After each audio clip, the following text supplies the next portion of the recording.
글로벌 증시에 영향을 줬던 주요 이슈들 살펴보면서 특징주까지 확인해 보겠습니다. 굿모닝 마켓 인사이트 로제타 투자자문 최진석 포트폴리오 팀장 함께하겠습니다. 안녕하세요. 안녕하십니까. 네, 안녕하세요. 증시가 좀 혼조세네요. 좀 판단을 해본다면은 트럼프 대통령이 일단은 무역 합의가 없다면은 관세를 또 올릴 거라고 위협을 했죠. 네. 여전히 이제 무역 협상 관련된 이슈가 이제 지배적인 시장의 재료기 때문에 이런 부분의 투심이 좀 전반적으로 약화가 됐다라고 보여지고요. 이제 다우가 상대적으로 약세, 그리고 나스닥이 상대적으로 강세. 역시 세부 업종이라든지 아니면은 일부 대형주의 흐름에 따라서 지수 움직임도 좀 향방이 갈리는 그런 장세가 오늘도 좀 이어졌습니다. 그러면 이제 다우 지수가 하락했던 가장 큰 이유를 찾아본다면 홈디포의 실적 발표를 찾을 수가 있을까요? 네, 역시 다우 같은 경우에는 개별 종목의 움직임이 지수에도 영향을 좀 많이 끼치기 때문에 네. 홈디포가 이제 실적 부분에서 좀 부진한 요소가 나오면서 주가가 좀 많이 하락한 것이 영향을 끼쳤다고 볼 수가 있겠습니다. 홈디포 같은 경우에 이제 수치를 한번 살펴보자면은 FY 이제 2020년도 3분기 즉 19년도 8월에서 10월까지의 결과를 발표한 게 되겠는데요. EPS가 컨센서스에 부합한 2.53달러로 나왔고 매출 같은 경우에는 이제 272.2억 달러로 컨센서스를 한 3억 달러 정도 하회를 했습니다.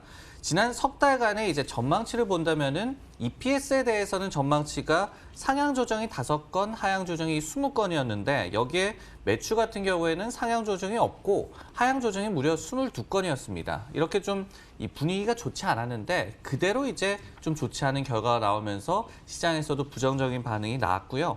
특히 이제 4%대 후반이 예상이 됐던 이제 전년 동기 대비한 동일 매장 매출 증가율이 네. 3.6%에 그친 것도 역시 주가 하락의 원인으로 지목이 됩니다. 이 어닝 시즌 막바지에는 소비재 관련주들의 이제 실적 발표들이 좀 몰려 있다 보니까 네. 소비재에 대한 관심이 높아지고 또 미국의 경기는 이 소비의 비중이 또 높다 보니까 이 소비재 관련주들의 실적이 어떤가 굉장히 궁금한데 전반적인 분위기는 요즘에 어때요? 오늘 이제 홈디포와 콜스가 실적이 좋지 않았죠. 네. 그러면서 주가도 좀 많이 하락을 했는데 소비재주에 대해서 이제 실적 전망을 좀 말씀을 드리면 아니면 앞으로의 또 전망을 좀 말씀을 드리면은 네. 전반적으로는 좀 우울하다. 그러면서 그 속에서 차별화가 벌어질 것 같아. 이렇게 좀 정리를 할 수가 있겠습니다. 네. 일단 그림을 한번 보시면요. 최근까지의 이제 소매 업종의 주가 흐름은 상당히 좀 양호했습니다. 지난 석 달간, 그러니까 오늘장을 좀 뺀 그런 성적표를 한번 공개를 해본다면은 대표적인 이제 이 소매 업종 이 ETF인 XRT의 지난 3개월간의 상승률이 14.6%로 S&P 500 지수의 6.8%를 크게 이제 상회를 하고 있습니다. 근데 이제 앞으로 이 같은 아웃퍼폼이 이어지기 힘들다라는 분석이 좀 많이 나오고 있거든요. 예를 들어서 UBS에서는 여전히 이제 소프트라인, 즉 의류라든지 이런 부드러운 제품을 파는 소매 업체들의 밸류에이션이 역사적인 저점인 거는 맞다. 그리고 이제 3분기에 점포수 감소율이 6%로 10년 만에 두 번째로 낮았기 때문에 좀 긍정적인 요소도 있다. 하지만은 여전히 이제 문제가 남아있다라고 얘기를 했는데 그게 바로 특히 일부 소매 업체들의 수익성 문제, 제이씨펜이라든지 아니면 뭐 메이시스라든지 이런 부분에서의 수익성 악화 문제를 좀 제기를 했습니다. 그래서 이제 온라인 전환으로 좀 성공을 이뤘던 월마트라든지 이제 타겟 같은 경우에 좀 좋은 쪽으로 차별화가 될 수가 있겠고, 네, 그리고 네. 이제 매장 매출 호조가 분명한 모멘텀이 홈디포 역시도 차별화될 수 있는 그런 기회를 잡았었는데 네. 일단 오늘 홈디포는 좀 좋지 않은 그런 결과가 나왔네요. 좀 이렇게 봐도 될까요? 그 온라인 전환에 성공한 기업의 경우에는 소매업체더라도 좋고 네. 온라인 전환은 아직은 성공하지 못한 기업에는 좀 약간은 부정적인 시각이 있고 이렇게 봐야 될까요? 맞습니다. 역시 이제 아마존이 등장을 하면서 전통적인 소매 업체들이 이제 위협을 많이 받았잖아요. 네. 그러다 보니까 이제 디지털 변환에 대한 상당히 노력을 좀 박차를 가했는데 그 좋은 예가 월마트였고요. 근데 최근에 실적이 좋았죠. 물론 주가 흐름은 다소 좀 혼재 양상이 나타나기는 했지만. 그리고 이번 주에 또 실적을 발표하는 타겟에 대해서는 좀 투자 의견이라든지 아니면은 실적 전망치가 괜찮죠. 그러다 보니까 역시 온라인 전환이 소매업계의 좀 화두인 것 같습니다. 그래서 홈디포의 실적이 나쁜 것을 보고, 그러니까 실적이 그렇게 만족스럽지 못한 것을 보고 미국의 소비 심리까지 확산되지는 않는 거네요. 네. 알겠습니다. 자, 장중에 사실 상승에 대한 기대감을 키웠던 보잉의 주가가 또 장중에 좀 하락으로 전환됐는데 이 원인은 뭐라고 봐야 될까요? 이제 홈디포가 다우지수에서의 비중이 4위입니다. 그죠? 네. 그리고 보잉이 1위죠. 8.9%인데 정강 후약의 흐름을 보이면서 이제 다우지수에 역시 상대적 약세에 한몫을 했는데 네. 12월 인도 재계 현실화 기대감을 고조시키는 737 맥스 항공기 수주 소식이 두바이 에어쇼에서부터 보잉에게 전해졌습니다.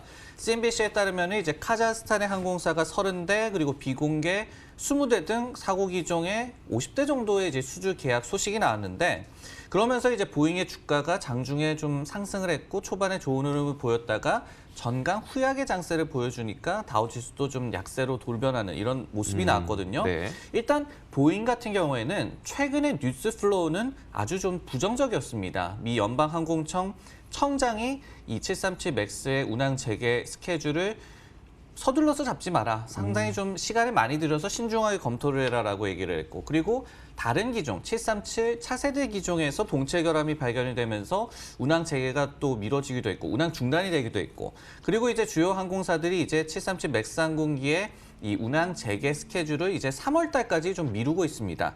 이런 좋지 않은 소식들이 나오던 참에 수주 소식이 나오면서 좀 반전을 이루나 했더니 오늘 장중에 하락으로 반전한 거는 미 연방교통안전위원회 NTSB에서 18년 4월에 또 이제 사우스웨스트 항공에서 사고가 나면서 한 명이 사망한 그런 사건이 있었는데 네. 그 이후에 이제 엔진 설계를 바꾸라고 권고했던 사실이 드러났기 때문입니다.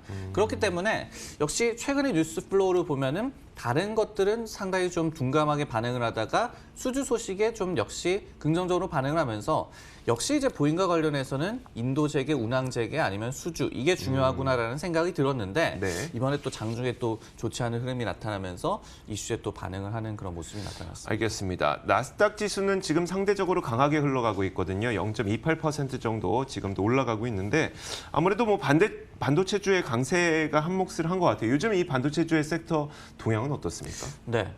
좀 섹터 관련해서 이야기를 좀 전해드리고 싶은데 인텔과 엔비디아 그리고 AMD의 치열한 경쟁 구도에 대해서 좀 말씀을 드리고 싶거든요. 네. 반도체를 저희가 분류하는 방법이 물론 많지만은 이번에는 PC용과 서버용, 데이터 센터용으로 한번 나눠보도록 하겠습니다. 근데 이제 PC 중에서도 CPU가 우선 있겠죠. 근데 이제 CPU 같은 경우에는 AMD가 인텔을 맹추격하고 있습니다. 올해 네. 3분기 점유율이 이제 20%까지 올라왔고요. 그리고 이제 AMD 같은 경우에는 그래픽 카드 부문에서도 엔비디아를 맹추격하고 있습니다. 2분기 점유율이 32%로 엔비디아의 68%를 위협을 하고 있고요. 근데 이제 서버 같은 경우에는 CPU도 있고 GPU도 있는데 네. CPU는 인텔이 99%를 장악을 하고 있습니다. 근데 GPU는 엔비디아가 장악을 하고 있는데 인텔이 또 뛰어든 그런 양상입니다. 여러 가지로 좀 얽혀 있죠. 많이 얽혀 있는데 이게 좀 뭘 어떻게 봐야 되는 걸까요, 이거를? 일단은 지금 보면은 CPU, 그러니까 PC 시장에서는 인텔이 독주를 하고 있고 그리고 네. 그래픽 카드에서는 엔비디아가 엔비디아죠. 독주를 하고 있는데 각각 AMD가 이를 추격하고 있다. 네네. 서버에서는 CPU가 인텔이 장악을 하고 있고 GPU가 엔비디아가 장악을 하고 네네. 있는데 인텔이 이번에는 GPU까지도 발을 넓히려고 한다. 그런 이렇게 식으로. 좀 정리를 하시면 될 것 알겠습니다. 같아요. 자, 역학 관계를 좀 간단하게 설명을 해주셨는데 최근 이들의 그럼 행보는 어떻습니까? 최근 세 기업 모두 상당히 좀 공격적으로 뭐 발표도 하고 또 전략도 발표를 하고 있거든요. 네네. 17일 일요일부터 SC19 슈퍼컴퓨팅 행사라는 게 진행이 되고 있습니다. 근데 인텔이 2021년 출시가 예정이 되는 서버용 GPU 폰테 베키오를 발표를 했는데 엔비디아를 위협하겠다는 얘기가 되겠죠. 반면에 이제 엔비디아는 기존의 GPU의 속도를 더 높인다고 발표를 했습니다. 마이크로소프트 애저에서 구동되는 새 GPU 가속 슈퍼컴퓨터를 공개를 했습니다. AMD 역시 아마존 AWS를 비롯해서 하이퍼스케일, 클라우드, 신규 고객과의 제휴를 발표하는 등 세 기업이 상당히 최근에 공격적으로 좀 마케팅도 하고 이 제품도 공개를 하고 그렇게 얘기를 하고 있습니다. 요즘 그 엔비디아라든지 아니면 AMD의 주가 흐름도 굉장히 좋잖아요. 뭐 어떤 거는 거의 2배 가까이 오른 게 이 둘 중에 하나가 그렇더라고요. 그만큼 좀 뭔가 기대감이 있는 것 같은데 이런 모습에 대해서 시장의 평가는 어떨까요? 일단은 모두 다 좀 좋게 보고 있는 것 같습니다. 그래 경쟁 관계가 이렇게 심해지는데도요. 그렇습니다. 뭐 어떤 부분에서는 이게 또 좋고 또 어떤 부분에서 이게 좋고 이런 식으로 좀 긍정적인 투자 의견을 내놓고 있는데 네. 18일 월요일만 하더라도 미주에서 인텔의 목표 주가를 60에서 64달러, AMD는 36에서 38달러. 경쟁업체인데 둘 다 목표 주가를 올렸죠. 그리고 엔비디아 같은 경우에도 가이던스가 실망적이었음에도 불구하고 목표 주가는 그 이후에 상당히 계속해서 상향 조정이 나오는 모습이 나오고 있고요. 네. 그림을 한번 보시면은 지난 석 달간의 이 세 기업의 주가가 상당히 많이 올랐습니다. 25% 레벨로 이제 오르면서 이제 ETF, 반도체주의 주요한 ETF인 SMH에 비해서도 많이 좀 아웃퍼폼을 했고요. S&P 500 지수의 수익률에 비해서도 상당히 좀 아웃퍼폼을 했는데 이외에 이제 최근에 글로벌 디램 매출이 1년 만에 증가세로 전환했다라는 소식이 전해지는 등 메모리 칩 관련주도 상당히 좀 관심을 많이 받고 있죠. 즉 반도체주가 지금 상당히 좀 핫합니다. 네네. 근데 지금까지는 어떤 업황 회복에 대한 기대감, 점유율 확대에 대한 기대감 이런 것 때문에 다 같이 좀 올랐다면은 슬슬 좀 이제 옥석 가리기가 시작이 되지 않을까. 그러면서 어떤 기업이 좀 치고 나갈 것인가 이거를 지켜보는 것도 상당히 좀 재밌을 것 같습니다. 네, 알겠습니다. 그걸 또 확인해야지 또 투자의 가장 수익률을 높이는 방법도 찾을 수가 있는 거니까요. 특징주 한 가지 보도록 할 텐데 AT&T가 급락했다고 하는데 이 사실 AT&T는 제가 얼마 전에 기억하기로는 누군가가 인수하기로 하면서 그들이 인수하는 사람 입장에서 이건 60달러 갈 거야 라고 하면서 굉장히 급등했던 기억도 있었고 AT&T 자회사가 또 스트리밍 서비스를 계획하고 있다 보니까 거기에 대한 것도 있었을 텐데 왜 급락했을까요? 이제 모펫 네이선슨이라는 IB에서 투자 의견을 중립에서 매도로 하향 조정을 했고요. 네네. 그리고 목표 주가로 제시한 30달러가 이제 마이너스 20% 정도의 지금 주가 대비해서 수익률을 내다본 게 되겠습니다. 근데 이제 동사 매출의 40%를 차지하는 무선통신 사업은 여전히 강하지만 나머지 60%가 고전하고 있고 무선통신 사업에서의 호조가 이를 상쇄하지 못할 것이다. 즉 펀더멘털이 약하다는 이유를 들면서 이렇게 투자 의견 하향 조정을 결정을 했어요. 그럼 실제로 이 펀더멘털이 약해지고 있다는 어떤 신호들이 나오고 있는 걸까요? 좋다고 얘기한 게 이제 무선 통신 사업인데 네네. 그 속에서도 이제 모빌리티, 즉 이제 휴대전화와 관련된 그 서비스, 이 무선 서비스 매출 같은 경우에는 지난 3분기에 전년 대비해서 2% 매출이 늘기는 했습니다. 네. 근데 이제 사업부 전체로 본다면은 정체고요. 나머지 사업부는 모두 매출이 역성장입니다. 엔터테인먼트 그리고 기업용 유선 서비스 그리고 워너미디어 이제 스트리밍과 관련된 그런 서비스가 되겠는데 모두 이제 매출이 전년 대비해서 역성장을 하고 있고 그러면서 3분기에 AT&T가 호실적을 발표를 하면서 그날 주가가 4% 올랐지만은 이후에 주가가 정체를 하고 있거든요. 네네. 사실은 이 IB의 말처럼 펀더멘털이 그다지 지금 강한 모습을 보여주지 않고 있기 때문에 어떤 경기 방어주적인 성격 그 외에는 좀 네. 한계를 보이고 있다라고 보여지네요. 사실 AT&T는 또 배당도 잘 주다 보니까 배당주로 투자하시는 분들 굉장히 네. 많이 있기 때문에 장기 투자에 뭐 적합한 것 같긴 한데 어쨌든 이제 AT&T가 그래도 긍정적인 기대감을 갖고 있는 건 스트리밍 서비스 진입한다는 거잖아요. 네, 맞습니다. 타임워너를 AT&T가 네네. 인수를 했죠. 그러면서 HBO Max라는 스트리밍 서비스가 내년 5월 달에 출시가 되거든요. 네네. 근데 이제 콘텐츠는 상당히 좀 어떻게 본다면 빵빵합니다. 왕좌의 게임, 프렌즈, 섹스 앤드 시티, 빅뱅 이론, 그리고 애니메이션도 사우스파크, 지브리 스튜디오 시리즈 등 상당히 콘텐츠가 풍부한데 그러면서 2025년까지 7,500만에서 9천만 명의 이 가입자를 확보하겠다고 얘기를 했습니다. 디즈니 플러스가 2024년도까지 9천만 명이니까 상당히 좀 비슷한 목표치라고 보여지고요. 네. 하지만은 최근에 월 구독료가 14.99달러라고 발표를 했죠. 그러면서 가격 경쟁에서 좀 밀리지 않을까라는 우려가 시장에서 좀 나오고 있고 이렇게 스트리밍 서비스에 대한 기대감은 상존하고 있는 가운데 오늘처럼 펀더멘털의 악화에 대한 좀 우려의 목소리도 또 있기 때문에 이 기업과 관련해서는 아직까지는 좀 혼재 양상이다 이렇게 정리를 할 수가 있겠네요. 결국은 기업의 펀더멘털로 귀결이 되는 거네요. 네. 알겠습니다. 자, 이렇게 특징주까지 살펴봤습니다. 지금 미국 시장은 다우지수가 0.36% 하락 정도, 그리고 S&P도 약보합권, 다만 나스닥 지수만 강보합권, 0.27% 상승 정도로 진행이 되고 있는데 잠시 후에 미국 시장이 마감됩니다. 저희는 미국 시장 마감되는 거 보고 돌아오도록 하겠습니다.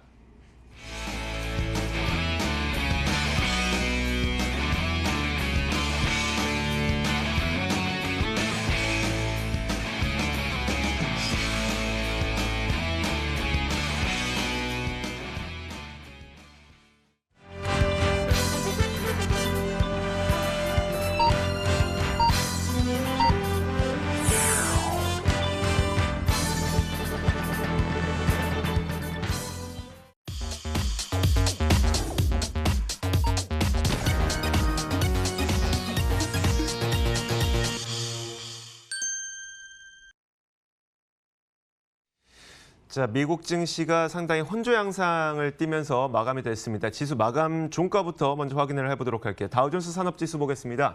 0.37% 내렸습니다. 그러면서 28,000선 밑으로 내려갔고요. 27,933.85에 오늘 장을 마쳤습니다. 이어서 나스닥 지수 살펴보겠습니다. 가장 극명하게 대비되는 지수였었죠. 0.24% 올랐습니다. 8,570.66을 기록했고 마지막으로 S&P 500까지 살펴보겠습니다. S&P 500은 약보합권에서 마감됐네요. 3,120.16에 오늘 시장을 마쳤습니다. 자, 오늘 뭐 지수의 움직임은 좀 혼조세, 그리고 지금 보니까 금 가격도 뭐 조금 올랐지만 이거 올랐다고 보기 어려울 것 같은데 유가가 굉장히 크게 내렸습니다. 지금 $55까지 내려가서 3% 넘게 내렸고요. 자, 일단 뭐 시장에 대한 평가부터 내려보도록 할게요. 시장은 좀 혼조세로 그냥 결국 마감이 됐네요. 무역 관련해서 이슈가 나오기는 했지만은 그다지 새로운 이슈는 아니었죠. 네. 그러면서 초반에 상승을 했던 것도 어떤 무역 관련해서 큰 호재가 나왔다기보다는 그래도 좀 악재들을 이제 상쇄를 하고 소화를 하면서 상승세가 나왔던 건데, 근데 이제 악재가 나오면서 하락으로 반전을 하기는 했지만은 이 역시도 시장이 네. 그다지 뭐 민감하게 반응하지는 않는 모습이 나왔고, 가장 중요한 거는 역시 개별 대형주들의 움직임 그리고 네. 섹터의 움직임에 따라서 다우지수와 나스닥이 지수가 엇갈렸다 이렇게 뭐 볼 수가 있겠죠. 알겠습니다. 그렇다면 이제 그럼 개별 섹터별로 어떤 식으로 움직였는지 저희가 S&P 500 지도를 펴놓고 산업별 지도를 펴놓고 한번 살펴보도록 하겠습니다. 네, 일단은 오늘 콜스가 실적을 발표를 했는데 가이던스를 부진하게 제시를 하면서 다른 소매업체인 메이시스라든지 노스트롬 이런 백화점주도 많이 좀 하락을 했다라는 말씀을 먼저 드리겠고요. 그 다음에 이제 오늘 저희가 살펴봤던 AT&T가 이렇게 3.8% 급락한 모습, 그리고 홈디포가 5.3% 급락한 모습, 그러면서 경쟁업체 로우스도 1.3% 덩달아 또 하락하는 모습. 여기에 네. 유가 하락에 여러 가지 정유주라든지 에너지주가 또 많이 하락하는 모습. 이런 모습이 일단 기본적으로 나타났습니다. 반도체주 말씀을 드리면서 앞으로 이제 좀 흐름이 좀 엇갈리지 않을까라는 말씀을 드렸는데 오늘 그런 흐름이 나타났습니다. AMD 같은 경우에는 상당히 좀 급등을 했는데요. 근데 AMD가 3D 이제 이 기술이라든지 구현에 사용이 되는 전문가용 7나노 GPU를 새롭게 공개를 했습니다. 그러다 보니까 그래픽 카드 부문에서의 경쟁업체인 엔비디아는 오늘 주가가 2%나 하락을 했고요. 그리고 이제 퀄컴 같은 경우에 주가가 좀 많이 하락을 했는데 애널리스트 데이를 이제 개최를 했는데 여기에서 다소 좀 실망스러운 내용이 나왔다는 해석이 나오면서 지금 주가가 좀 많이 하락을 하고 있습니다. 그리고 이제 제약주들의 흐름이 좋았는데 특징적인 부분이 브리스톨 마이어스라는 기업 1.9% 정도 하락하는 모습이 나왔는데 네네. 이 기업이 이제 셀진을 인수를 하기로 했죠. 근데 최근에 반독점법 위반 관련해서 좀 조사가 이루어지고 있고, 그리고 이제 인수를 하게 된다면은 의약품 라인을 좀 정리를 해야 되지 않겠습니까? 네네. 근데 이런 부분에서 좀 잡음도 나오고 있고, 그러다 보니까 주가가 이제 한 이틀 연속 정도 지금 좀 하락하는 모습, 그렇게 좀 특징주를 또 정리해 볼 수가 있겠네요. 제약주는 전반적으로 괜찮았지만 그 브리스톨 마이어스의 개별적인 이슈에 의해서 그 종목만 좀 내렸다더라라는 네. 겁니다. 지금 시장 지도를 저희가 전반적으로 펼쳐놓고 보더라도 이 대체로 좀 초록색을 나타내고 있어요. 그만큼 시장에 상승하는 종목들이 조금 더 많았다는 이야기고, 다만 이 크기가 작은 종목들, 시총 비중이 조금 작은 종목들 가운데서 마이너스들이 나타나고 있기 때문에 시장 분위기가 그렇게 나빴다고 보기는 좀 어려울 것 같네요. 네, 그렇습니다. 알겠습니다. 자, 이렇게 저희가 미국 시장의 마감 종가까지 확인해봤습니다. 지금까지 로제타 투자자문 최진석 포트폴리오 팀장 함께했습니다. 고맙습니다. 네, 고맙습니다.